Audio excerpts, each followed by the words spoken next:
Hello, this is Elena Strongbow from SotoTutorials.com. Elena is my in-game name, and today I want to talk a little bit about enchanting. In the prior video, that will be up before this one, or just right before it, I was talking about masterworking. And masterworking is where you take an item you've crafted, a piece of armor, or in this case a bow that I had, carpentry station. You take it and with a little bit of silver you masterwork it, and you basically you're adding enchantments or abilities to it. So what I did was I had a +1 rock maple bow that I created, and I masterworked it twice. Each time you get +2 to it. So +1 became a +3, +3 became a +5. And what that did is it takes a little bit down on the durability, but it adds things down. Like if you look down here on the left side, it's got 3.1 weapon damage, it's got 5% weapon critical damage, it's got 7.1 weapon critical chance. So I have critical damage is up by 5%, and my chance to have a critical hit is up 7.4%. So that doing that twice took 5 silver ingots. The bow, I risked it a little bit. I could lose it, but I didn't. So I did that twice and got it there. So now I've got a bow that's a +5. It's a pretty solid bow, and one I'd like to use. If I look at the one that's on the right, this was a +7 one, but this is one that didn't start off at +1. When a bow is created, or any item is created, if you have a chance to make it exceptional, a +1 item, you get a lot of durability bonus to it. When that's important, so when you go to start masterworking it and enchanting it, those decrease the durability. So you want to have it that it's higher. You want to have it start off higher so you can do this work and still have a pretty reliable bow. If you look at the bow on the right, its max is 60. So it's just a weaker bow. It's going to get down, and as it's used, its durability is going to go down, and it's something that's going to go to a point where it could break a lot faster than the bow on the left. So now that I have this bow masterworked up to 5, you create the bow, you get a +1 or an enchanted bow first. You masterwork it as high as you can. My skill's at 65, and in that video I showed that if I tried to do it one more time on another one, it just failed and I'd lost it. So adding 2 masterwork levels to it, got it to +5. Now I want to take a look at enchanting it. Enchanting happens on the alchemy table, and it is part of your alchemy chain of things. So I am 69 in alchemy and 39 on enchantment. I'm not that great at it, so I'm also working this to bring up some of the skill. So I can't enchant it too much without risking it. So see what that looks like. I've got my rock maple bow here. Mandrake is needed for, I think you need 10 mandrake. You need 5 gold ingots to enchant an item. So I've got a little stash here of them, so I can do this at the alchemy station. So let's look at enchantment. See if I can find that real quick. Here it is. 1 crafted equipable, my bow, 5 ingots, 10 mandrakes, and a mortar and pestle, which I have a prosperity one here. So I'm going to put that up there. It took my armor. I have it in another bag. Be careful with that. If you just double click it, I don't know how it determines. That's not what I want to have used. So I want to take this bow. Make sure it's got the right thing up there. So here it is. If you look at this, I've got a 90% chance to enchant it. There's a 10% chance that I could fail and I could lose this. That's pretty good odds, so I'm going to go ahead and do that. It warns you. So if I take a look at that, and it failed. Oh, that's depressing. The 10% chance. That's part of it. That's what occurs with it. So let me go grab another one over here that's not, I don't think it's... should have a spare something up here I can quickly take. Let's see here. I'm just going to take I've got to have a bow that's like a +1 or something. I'll just take a regular plain one here that's not the didn't start off, just to show what it looks like as far as a success one. So back on the enchantment, I'm not going to do my armor. I'm going to do this bow here.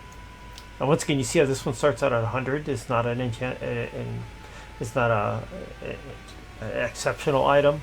That means so when I enchant it, I'm going to lose 10. It's down to 90. Going from 150 down to, or 130 down to 120 is a lot better than going down from 100 down to 90. But here it is. I still got a 90% chance. And I failed again. I did get a skill gain though. This is turning into a fun video for this. Let me grab a couple of those. Those are ones I can throw away. Let's see. Oh yeah, I've got a pine. It said a pine short bow. I do have a pine short bow. I'll do that one later. So let's go back here.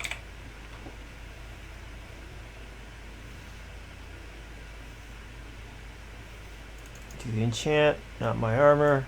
I'll take one of these throwaway bows I have. Try that again. There it is. There's the bonus.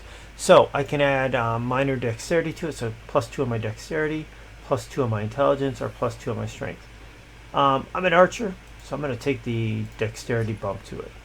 Now you see that I've added +1 to it. And now you see down there, it's got +2 on its dexterity. So that's been enchanted once. Like in Masterwork, if I want to enchant it again, I can. But now from a 90%, I'm down to 66%. These percentages will change for you depending on your enchantment level. If I was better at enchanting, then these percentages would be higher. 66 isn't that great, but I'll give it a whirl. Maybe it'll go through, maybe not. Look at that, it actually did. Now on this one, I can actually add focus, health, or strength. So I use a ton of focus on my in archer, so I'm going to go ahead and take that one and put it on there. And now you see it's +2. So now I've got plus focus, I got +10.5 focus, +2 dexterity, and whatnot. And let's see what happens here, what the percentage would be if I take it down to a third enchantment. Now 32%. That's just pretty poor. This is pretty much a throwaway bow anyway. It's not one I'm going to use or anything, so I'll roll the dice on it. I shouldn't be able to succeed in this, but I should have succeeded in the 90% chance. There's just no way I should have succeeded on the 32% chance, but look at that. So I'm going to add some health to it. Now it's a +3 bow. You can tell this durability each time I've done this has gone down from 70 to 70. That's just the way the odds work on this. You know, sometimes sometimes it feels like there's no rhyme or reason, but 32% chance, there's a chance it would work. For giggles, I really do want to get it to fail. Let's see if I can put in that up there. I'm now at a 9% chance.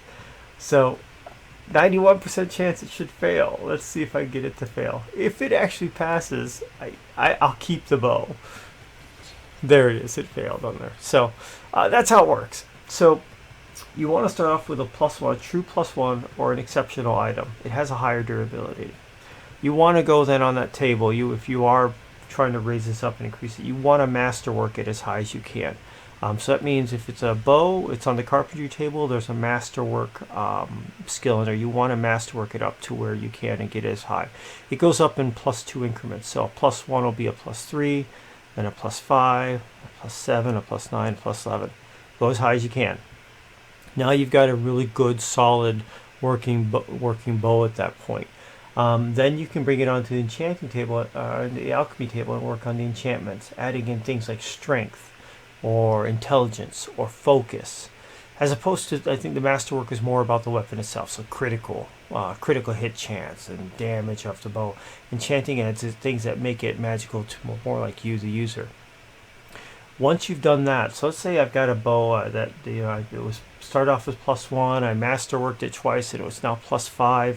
I came to the enchanting table and did it twice, so +5 went to +6 and +7. I've got a really great bow and say, okay, that's the one for me. I want to use that. The only thing else you could do after that is that you can actually put in a jewel. You can actually here's gem socketing to a two-handed item. A bow is a two-handed item, so I could actually apply a gem to that, or 2 gems at that point. Gems basically will make it attuned to a particular magic school. I know that rubies, which are red, are attuned to fire. In fact, let's pull that up here. Here's my see, rock maple bow. Where's my chest piece? It's my bronze augmented chainmail chest armor of sorcery. At sorcery, if you look down at the stats, says plus 10 fire attunement. It's because at that point I had a piece that was had the right levels of magic I want on it. Then I put a gem on it to say, okay, I'm a fire mage as well, or I do some fire magic. I want to give that attunement to fire to help me out in my fire stuff. So that's the progression. An exceptional item, weapon or armor. Then you masterwork it as best you can, increasing the effectiveness of that item. Then you enchant it with magic skills, raising things that are more internal to you: focus, health, intelligence, strength. And then at the very end, you can go through and gem socket it and make it attuned to a particular magic school if you want. If you're going to sell it, sometimes you don't want to do that, because if you have a bow that's really great and then you fire tune, put it like a ruby in there, that's a fire attunement. You know, and you have someone who's a water mage, well, they don't want that. So it cuts down, you know, maybe, you know, your audience and people want to buy it. If it's for you and you know what you need, then go ahead and do that. Exceptional weapon, masterwork it, enchant it, socket it. That's the order, and that's how you build it up. And if you're on the vendors looking for it, once again, you see like a plus 12 or plus 7 weapon, check the durability. If the durability is low, you know they start out with a pretty poor weapon. If the durability is high, and by that probably around 100, if they've masterworked it, enchanted a lot, around 100 on it, that means you know that they start out with an exceptional item that was, you know, had a higher durability. So hope that helps out. So the previous video shows about masterworking, this one shows about enchanting, and that's the basics of basically making magic items in the game. So if you got questions, leave comments on the video itself. Thumbs up and thumbs down would be great. I'm looking for positive, negative feedback. Once again, this is Elena Strombo, SodaTutorials.com. Thank you very much, and if you haven't friended me, friend me in the game, and if I can see you in the game, cool. Maybe we can run around, go adventuring, do whatever else. Take care. Have a good evening.